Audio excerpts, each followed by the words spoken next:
আমরা তো জানি ভারতের প্রথম প্রধানমন্ত্রী জওহরলাল নেহেরু ও বর্তমান প্রধানমন্ত্রী নরেন্দ্র মোদী। তোমরা কি জানো নেহেরুর পরে কারা প্রধানমন্ত্রী ছিল? চলো জানি। সর্বপ্রথম প্রধানমন্ত্রী 15 আগস্ট 1947 সালে জওহরলাল নেহেরু ছিলেন। জি। দ্বিতীয় প্রধানমন্ত্রী 9 জুন 1964 সালে লাল বাহাদুর শাস্ত্রী। তৃতীয় প্রধানমন্ত্রী 24 জানুয়ারি 1966 সালে ইন্দিরা গান্ধী। চতুর্থ প্রধানমন্ত্রী 24 মার্চ 1977 সালে মোরারজি দেসাই। পঞ্চম প্রধানমন্ত্রী 28 জুলাই 1969 সালে চৌধুরী চরণ সিং। ষষ্ঠম প্রধানমন্ত্রী 14 জানুয়ারি 1980 সালে ইন্দিরা গান্ধী এবং সপ্তম প্রধানমন্ত্রী 31 অক্টোবর 1984 সালে রাজীব গান্ধী।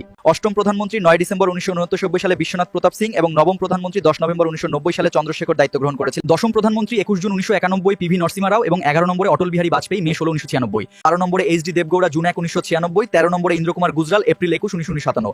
14 নম্বরে অটল বিহারী বাজপেয়ী মার্চ 19 1998। 15 নম্বরে ডক্টর মনমোহন সিংহ মে 22 2004।